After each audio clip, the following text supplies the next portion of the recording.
reach beyond the darkness, beyond the grave, to an unexplored dimension as we travel to the mysterious realm of ghosts. Journey with us into the world of ghost stories. Hello, I'm Patrick Macnee. You know the eerie feeling you get walking through an old deserted graveyard? Your hair stands on end. And unintentionally, you keep looking behind you. Now you're ready to join me as we bring you an hour of spine-chilling tales. Leave conventional logic behind as we enter a fascinating and unknown realm of ghost stories. The Tower of London. Well, there are some spine-chilling tales to tell you about that one. The visions that are reported in the Orantier mansion are always described as a young woman in a white dress.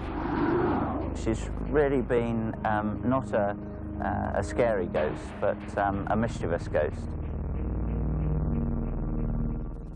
For centuries, these walls have soaked up the sounds of torture, execution, murder, suicide, and grief.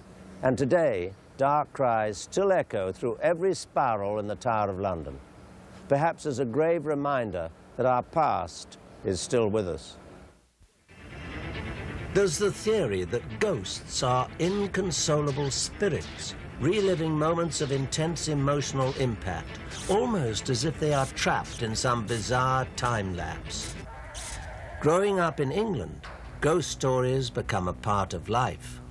With a long and bloody history stretching over 900 years, the Tower of London is the perfect setting for some of the most famous hauntings in the world. The Tower of London. Oh dear. Well, there are some spine-chilling tales to tell you about that one.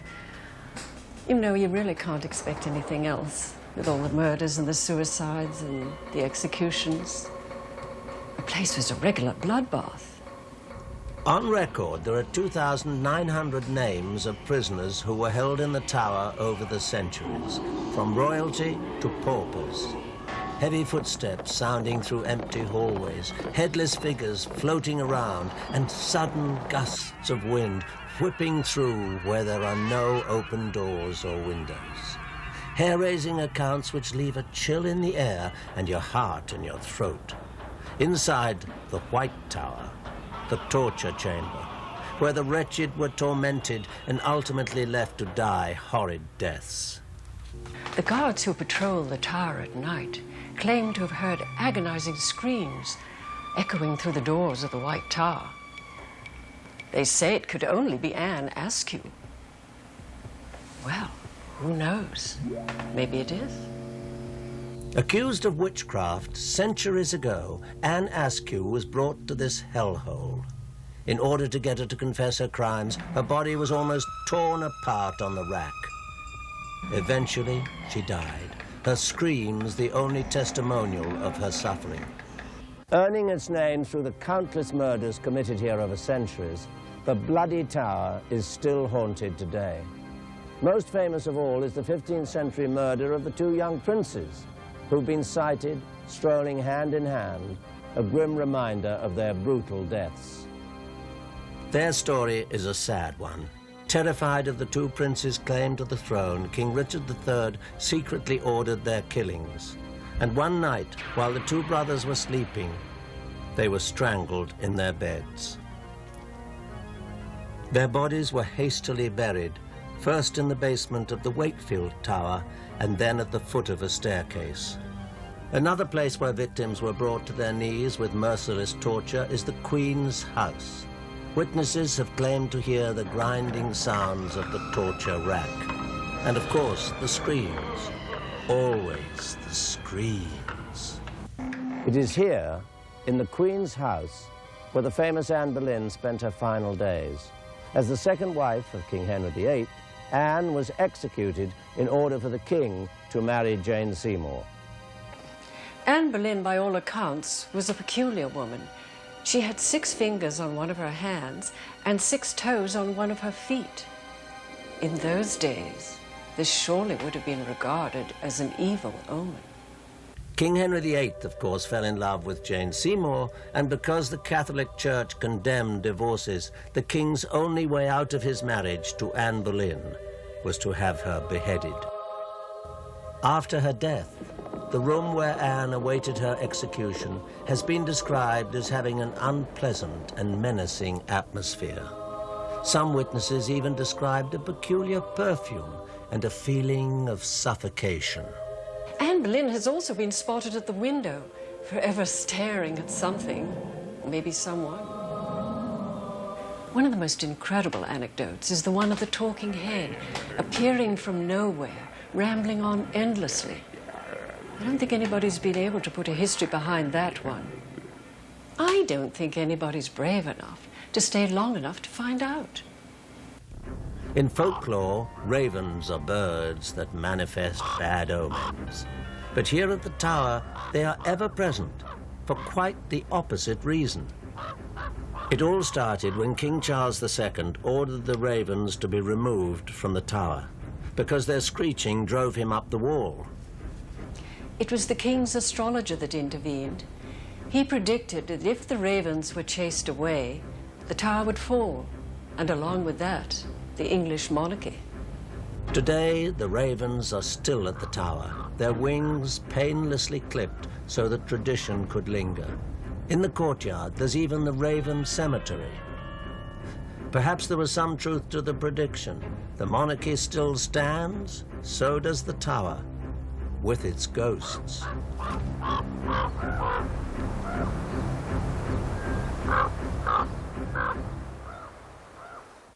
Strange hauntings are not only housed within these tower walls, or even within this country. History is filled with legends of those who came back from the grave to seek their revenge. Our next story takes us to a small town in Mexico where a brutal murder unleashes just such a haunting. The town of El Fuerte in Sinaloa, Mexico, was a quiet place back in the 1800s. It looked like many other colonial towns in the area. With its lovely plaza in the center of town, the one thing that set El Fuerte apart was the Orantier mansion, conspicuously located at the edge of the plaza. It was a huge structure, occupying nearly a full city block. It was lavishly decorated with furnishings from around the world, a chandelier from Italy, furniture from Vienna. It was built to the discerning taste of the wealthiest man in the state, Francisco Camilo Orantier. In 1869, he died, leaving the house and his fortune to his only heir, 18-year-old Adelaida. With all this wealth, you would think the beautiful young woman would have a perfect life. But instead, it seemed that Adelaida was too preoccupied with protecting her fortune for anything else. She became eccentric, withdrawn, antisocial, and so she ended up a lonely spinster in the huge house, rarely venturing outside as the years went by. Then, on September the 26th, 1927, the life of Adelaida took a violent turn. As she slept in her bed, she was brutally murdered. The fortune which had brought her all the luxuries of life was the cause of her death. Her trusted maid, Elisa, confessed to killing Adelaida for her money. It seemed to the people of El Fuerte that this would be the tragic end to the story of Adelaida Orantier. Little did they know that rather than an end, this would actually mark the beginning of a bizarre new chapter.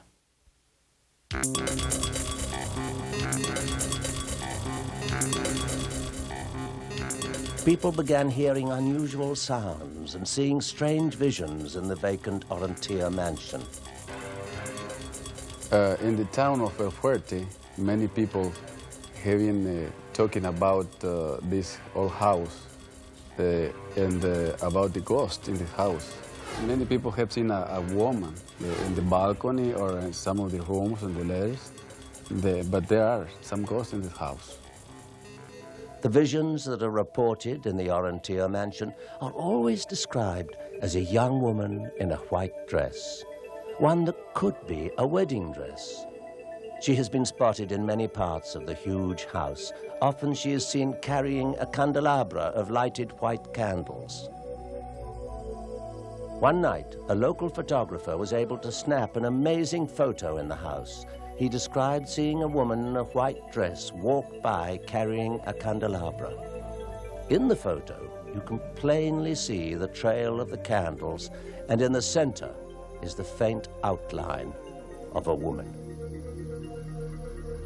Several other people have had first-hand experiences with the Orantier ghost. En una ocasión venía yo caminando por la calle que está frente al alto de los Orantier. One time I was walking along the street down by the Orantier house. All of a sudden I glanced over and I saw a woman on the balcony. I recognized her. It was Adelaida Orantier. Yo sabía que esa era la única casa donde vivía. I knew it was her. I knew her personally all my life. There she stood, looking exactly as she did as a young girl, in a long, flowing white gown. Pues yo sabía perfectamente bien que ella ya había muerto. But I knew perfectly well that she was dead. I'd been at her funeral 65 years ago, and now I was seeing her exactly as she looked when she was a young woman. I got very scared. I looked again, and to my disbelief, this time she went down and disappeared until I was staring at an empty balcony. Then I became terribly frightened, and I ran home. Y tuve que hacerlo porque los nervios me agarraron y tuve que correr. I was so nervous, I had to run. Another El Puerte man still vividly remembers his encounter with the Orantier ghost 30 years ago. When I was a young man, I used to work in this house, sweeping the floor and taking care of some rooms in this house because it's a large and big house. And when I was doing my work, I heard a noise behind me. When I saw to see what was happening, then I saw suddenly a woman with a white dress walking from room to another room, and she disappeared into the wall. And I was very afraid, and I go very nervous outside of the house, running away because I really was very afraid. And then now the house is empty because the people doesn't want to go and rent or whatever. It's very, very strange. Well, I can tell you, that is definitely one lovely old house I will not be spending the night in. Family in Texas experienced one of the most bizarre and troubling cases of poltergeist activity when they learned their dream home was built over an undisclosed graveyard, and the nightmare began.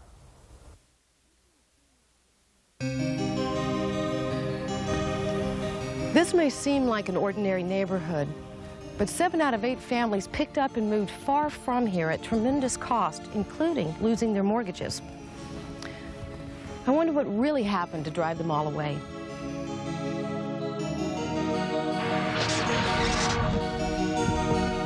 The box office hit Poltergeist tells the story of a terror-stricken family whose home was built on top of an undisclosed graveyard. Good horror fiction? Not necessarily.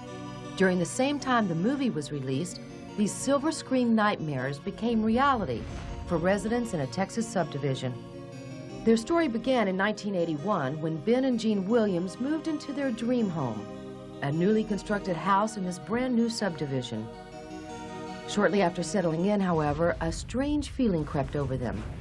At first, the feeling manifested itself slowly as mere oddities. Hundreds of ants invading the house, snakes slithering through the floorboards, plants not growing, and unusual sink spots in the yard that couldn't be filled in. Then other things began. Toilets flushing on their own, the garage door opening and closing by itself, unexplained noises and images, none of which had a logical explanation. At first, neither Jean nor Bill talked about what was happening or what could be causing it, although each had their own private thoughts. thoughts that frightened and bewildered them, once too bizarre to even contemplate. It was as if their house were taking on a life of its own. Run by what? Ghosts? But why? How? Houses built in the Newport subdivision were built on what was once McKenzie family land. The McKenzies are no longer living, but at one time they were wealthy landowners with a huge plantation and countless slaves. I just knew there was some slaves buried down. Yeah, that's what I heard. Slaves Okay. buried back up in there.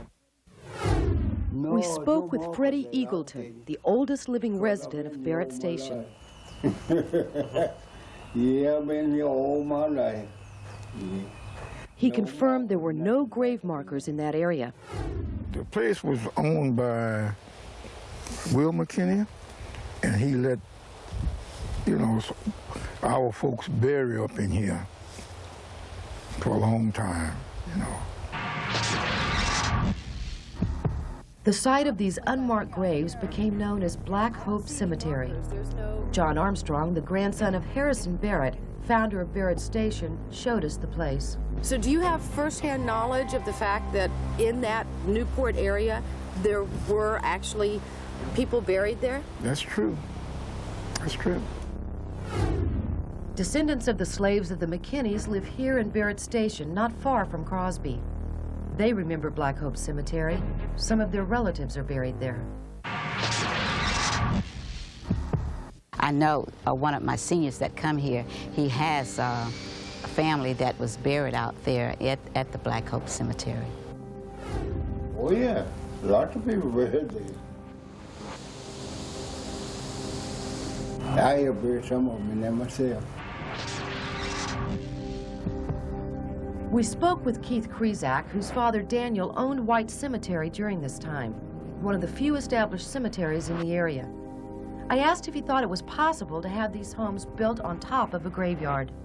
Folks were buried back there, and you know, the cemetery, just no one knew that there was a cemetery back there at all when they developed the area.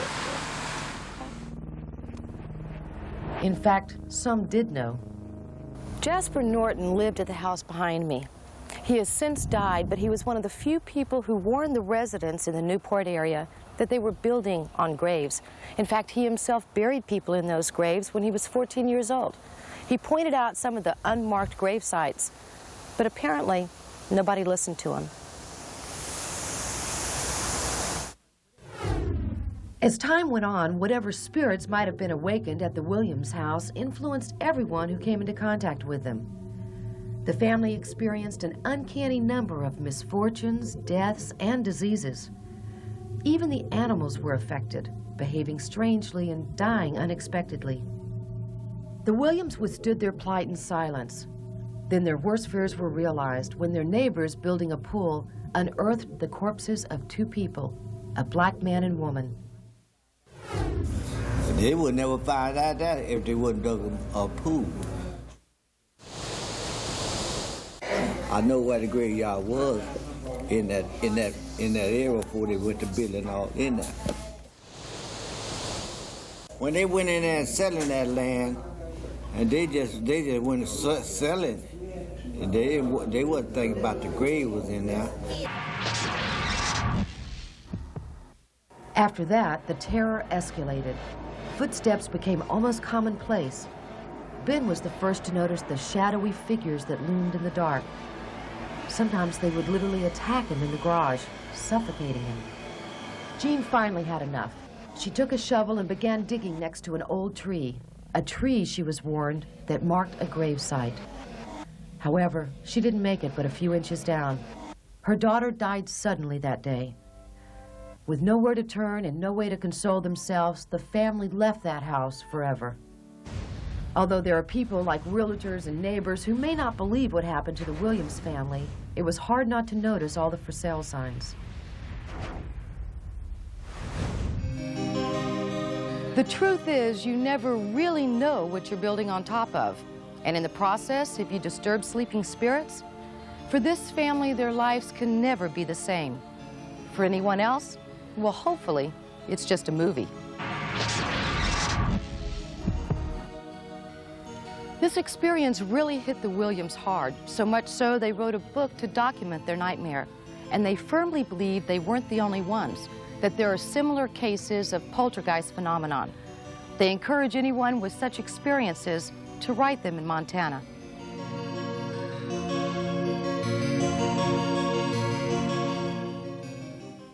Our next story takes us back to England, where for centuries pubs and inns have been a popular gathering place, and the locals flirted with young barmaids.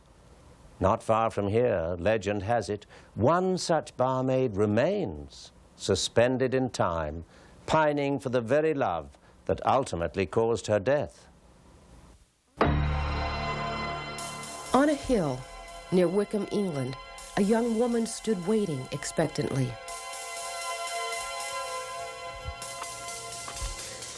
In the cool night near the Hellfire Caves, her patience prevailed.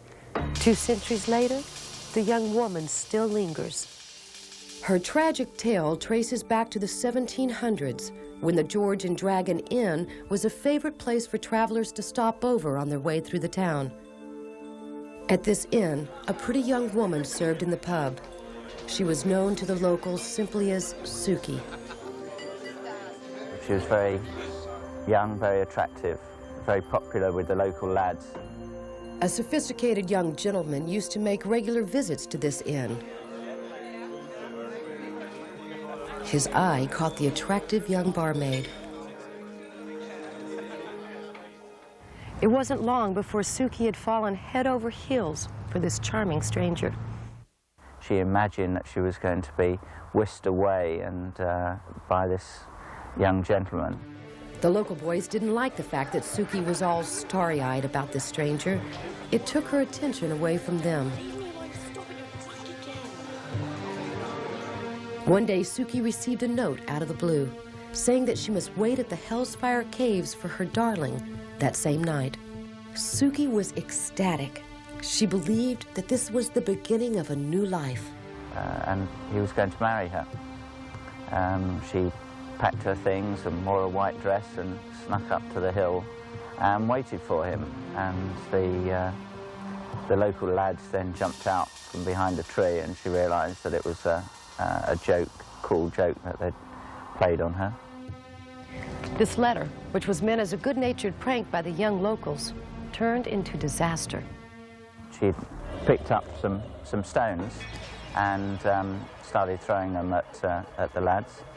At which point they probably threw a few back, and one hit her on the head. Suki was knocked out. In a frenzy, the young locals carried the unconscious girl back to her room at the George and Dragon Inn. It is here, in room number 6, where she died later that night. And she has haunted the inn since then, and wearing white, and known as the White Lady. Philip and his wife Cass ignored the strange happenings around the inn, until one day when their son James, then only 4 years old, told his mom about a new guest. Mom, there's a ghost up in my room. And she goes, oh, don't be stupid, there's no such thing as ghosts. James made a sketch of his visitor. Something about this drawing made his parents ponder the strange possibilities. His drawing is that of a woman. On the side of her head, he had drawn a prominent Band-Aid, the exact place where the stone had hit Suki in the head. James casually accepts the regular visits from the Lady in White. She usually comes to see me at night, and she lives up in the attic, and sometimes when my friends come around, she hides from them. She's really been not a scary ghost, but a mischievous ghost. A lot of household items go missing. We've had guests that have encountered her. Well, she likes this place. She likes the attic especially, that's why she lives up there. James' encounters with this mysterious lady don't frighten him. As a matter of fact, James has found a comforting companion in her. But there is another side to this unusual story. A terrifying history lies behind the Hell's Fire Caves, where Suki was supposed to meet her Prince Charming. At the time, a group from high society used these caves as a place of worship. Here, concealed to the outer world, they could pray to Satan in secret. This group was known as the Hell's Fire Club. Long, eerie corridors lead to secret little corners where the club members carried out satanic rituals at night. Inside the caves, carvings of evil faces line the walls, drawn 2 centuries ago by these Satanists. Nobody knew who the members of the club were. In fact, they could have even been regular visitors at the inn. A bizarre twist to this strange love story is that one of the Hell's Fire Club's members was a regular at the George and Dragon Inn. He was none other than the charming stranger who had swept Suki off her feet. We'll never know why Suki cannot find peace. Surely her presence isn't disturbing or frightening to anyone. Perhaps she just can't leave the one place she had found hope and a glimpse at happiness. As settlers flocked west during the gold rush, mining towns boomed and many greedy, often unscrupulous businessmen made their fortune, not in gold, but on the good luck of others. One such man left as his legacy the hotel he built and a bit of himself. Centuries later, they say guests who frequent the hotel never check out without an encounter with the infamous Mr. Lager himself. Nothing at first seemed to really happen, but as I was sleeping, I felt not a malevolent presence, but as if someone was in the room. And then I heard a creaking, and as I glanced out of the corner of my eye, I saw the rocking chair moving, and I just laughed. The Old West. A place where cowboys rode the terrain, saloons were the entertainment, and gunslingers became legends. But it was also a time that fostered and opened the floodgates for prosperity. It was 1849, the year of the California gold rush. The lure of instant wealth was like a magnet which drew thousands to the west. And over a century later, you can still find what remains of these old mining towns. The Lager Hotel in Mokelumne Hill, California, is one such place.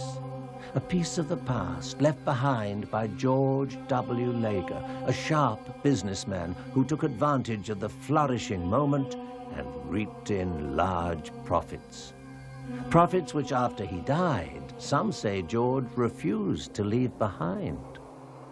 Just stories of articles moving around or being misplaced, or thinking you set something down in one place and you search around the whole room crazy for this one article, and then you look back and it's in the exact same spot where you thought you had left it. George W. Lager came to California in response to the gold rush, but he didn't seek his fortune in the precious yellow metal. I guess he was probably a real shrewd business person. Instead of digging for gold and working on a whim, he built a hotel and apparently made money. In fact, Lager made a great deal of money.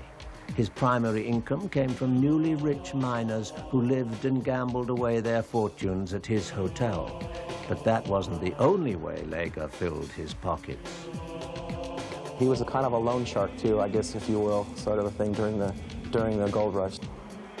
And it was his less than above-board banking methods that caused more than a few people to hate the man.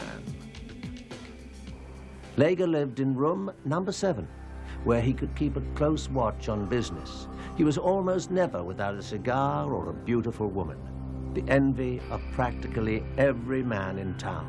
George Lager had it all. But then suddenly, one day, it was all gone. George was a cigar smoker. There won't be anybody up there, and sometimes you get a whiff of cigar smoke.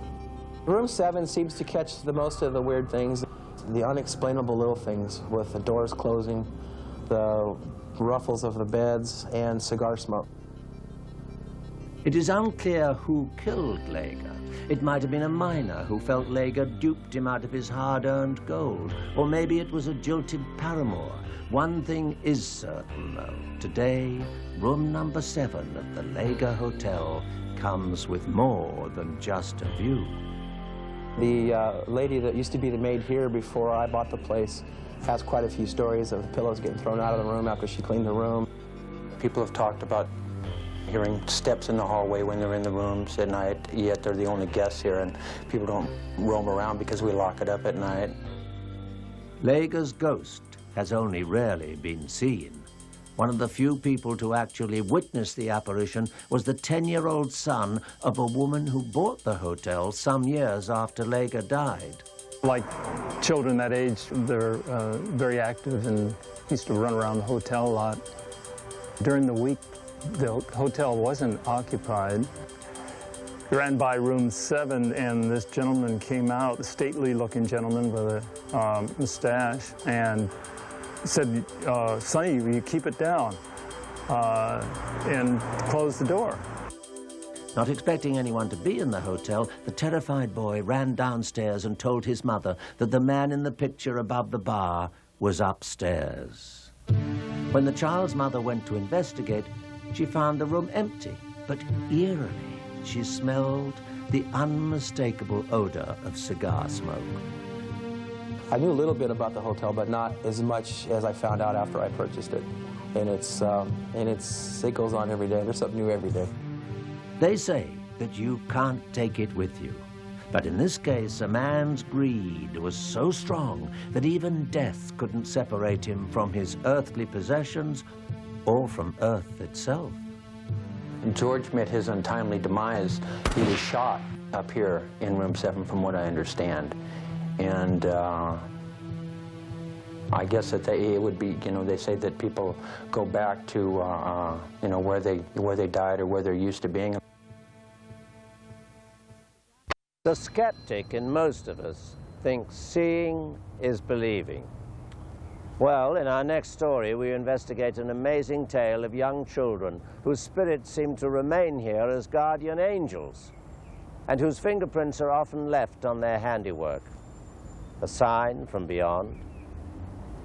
More often than not, ghost stories are frightening, but even more frightening when the story is true. Let's go back to the south side of San Antonio. It was late one evening in 1984 when Paula Williams was driving home from work, taking her usual route. A young girl standing alone on the side of the road caught her attention. Are you all right? Do you need a ride? The girl only nodded a yes and got in the car. What's your name, honey? She gave Paula her name and pointed to where she lived. Cindy Sue. Cindy Sue was extremely quiet and seemed to stare through Paula. It unnerved her. As they drove, they passed over some railroad tracks. Cindy Sue's eyes met the sign and locked. At her house, Cindy Sue remained in the car. Paula thought she might be having problems at home and suggested that she would go first and talk to her parents. Paula told the woman who answered the door her daughter, Cindy Sue, was waiting in the car. Hello. She started yelling and even threatened to call the police if Paula didn't get off her property. Then she said the strangest thing. Your child's Just in the car. let Cindy Sue rest in peace. Paula was taken back by the strange turn of events and walked back to the car, confused. When she got to the car, no one was there. Paula remembered Cindy Sue fastening her seatbelt and locking her door. The door was still locked and the seatbelt still fastened, but Cindy Sue had vanished. It was on her way back when Paula remembered why everything felt so unsettling. It was the street names near the railroad track. All of them the names which belonged to children. Behind this discovery was the tragic tale of innocent children, and even more so, their remaining spirits. Okay, so Roy, where are we? We're out on the southern part of San Antonio on Mission Road. Now this is the famous road, right? This is the famous road where the children were killed in the bus accident back in the 40s. It was a cold but clear afternoon when a school bus was making its last delivery of school children. About 10 children were still on the bus. The bus had to cross the railroad tracks. There was no warning of the oncoming train.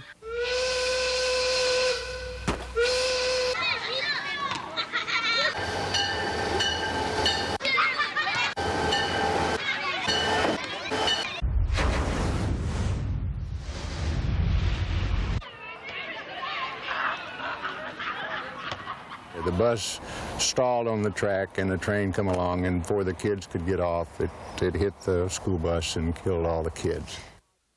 This disastrous accident started a legend that motivated many people to come to these tracks. From any of these places here, you can stop your car, completely stop it, turn the motor off and leave it in neutral, and it will pick up speed all the way till it gets across the railroad track. The strange thing about this is that the road doesn't go downhill. It doesn't even run level. If you look to the railroad track, it appears that the road is elevated. There's no question. I mean, I can see a hill going up. Okay, how do these cars get up the hill by themselves? If people's cars stall or something, these children supposedly pushes the car across the track to safety. It's come through the safety zone. And once they're safe of the railroad track, then the car stops. Skeptics say the explanation may be a magnetic field in the area. But how do they explain what happens next? Fingerprints on the back of the cars, as if some imaginary hands pushed it forward. Putting powder on the back of the car helps to see the fingerprints clearly. They say on the bumper and on the trunk. I think with the wind, we'll do it right here and see what happens. I'm determined to check it out for myself. I watched a couple of cars do it, but just to see if it can really happen. This is about where they say they stop. Turn the car off, put it in neutral. Take my foot off the brake. And just sit here and start going.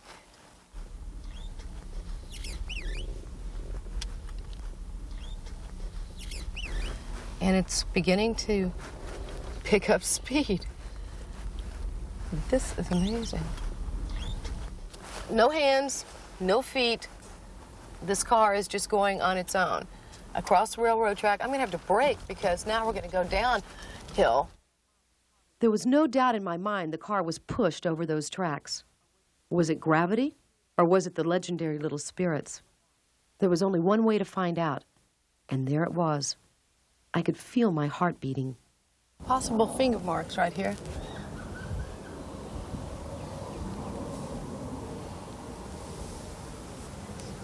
And a couple of prints right here. Well, that really is pretty amazing. Although we weren't able to find anyone to verify every detail of this story, one fact does remain.